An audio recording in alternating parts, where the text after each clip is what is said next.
My name is Dana Rocco. I'm the shelter manager for the Rochelle Humane Society.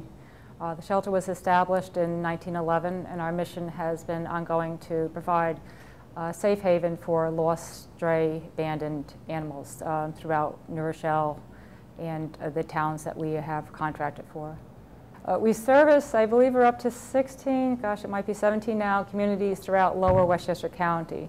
New Rochelle, of course, Larchmont, Pelham Manor, Village of Mamaroneck, Rye Brook, Harrison, the town of Greenburgh, which incorporates Elmsford, Tarrytown, Irvington, Ardsley, Dobbsbury.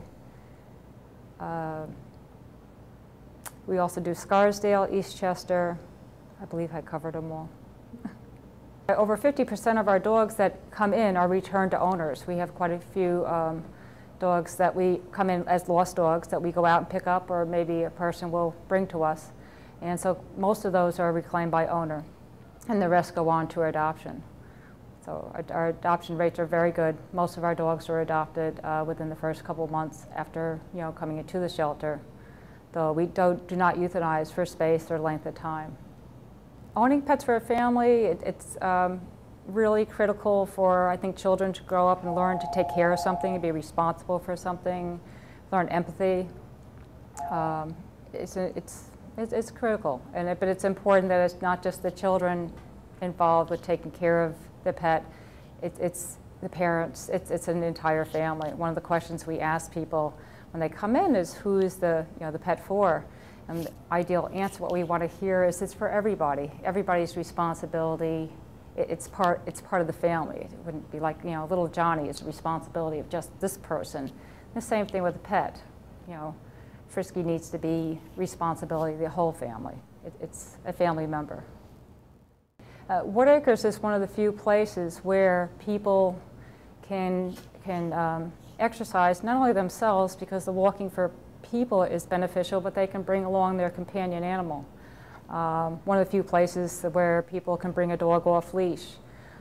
In Westchester County, we are very restricted by yards and leash laws, and so it's nice to have a park where you have that open, kind of upstate feeling of walking through woods and paths, and it's very stress relieving. I think the important thing that needs to be emphasized here, it's not only a dog thing, it's a people thing. It's an enjoyment that people get from spending time with their animals outside, exercising themselves. This is a park that is so well used. There's a lot of parks in Westchester County that sit kind of sterile, waiting for a weekend or waiting for an event to happen. And this is a park that is used every day, all day.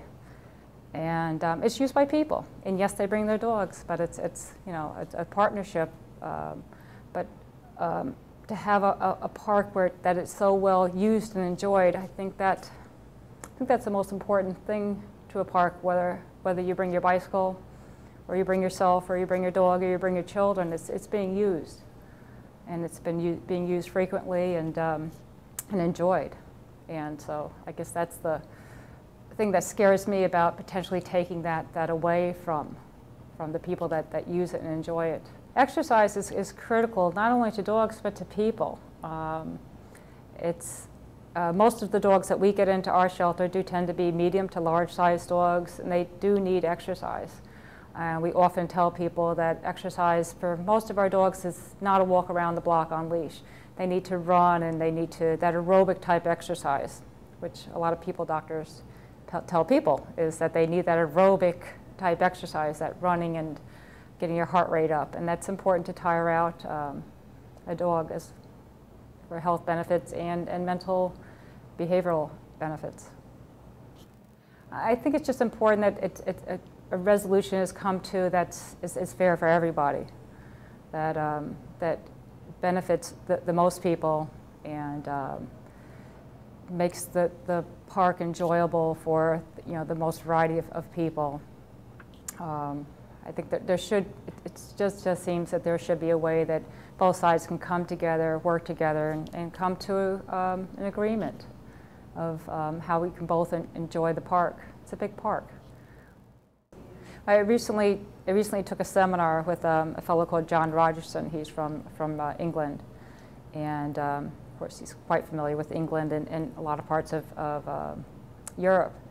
And what amazes him is that America in general, and I think this is more so in Westchester County, how restrictive we are on where dogs are allowed, because he comes from a culture that dogs go into stores and they hang out at restaurants and outdoor restaurants, and they're just so much more accepted. And he feels like a lot of the behavioral problems that are seen in dogs, particularly in America, are a result of being so restricted and not included so much in society. And he just sees a more calmer dog over, in areas where dogs are included more in the day-to-day doings. And what we encourage people when they do adopt to, especially with puppies, from day one, to take their puppy with them everywhere they go, to friends' house, to neighbors, to stores, pet stores that will allow pets in them and with them, because it's so important for the dog to get comfortable with the world. And you need to do that by taking your dog everywhere you go, so the dog is acclimated to lots of different settings, whether it be the park or your neighbor's house or a different neighborhood. It makes for a better, well-rounded dog, a dog that's more comfortable in a variety of different settings. And that's what we all want. We all want that friendly family dog, and we need to aid people to get to that point. In fact, talking about the relationships or the dog's new place or a cat's new place in society, there's a great new book out by John Katz, and it's The New Work of Dogs, and it's how the dog's role has changed in society over the past 100, 200 years. Years ago, people got a dog it was for hunting or for guarding, or it had a function. It's herding cattle or sheep. Now the new role for dogs is companionship. It's a need for companionship, a relationship. It helps people go forward in the world. It relieves loneliness.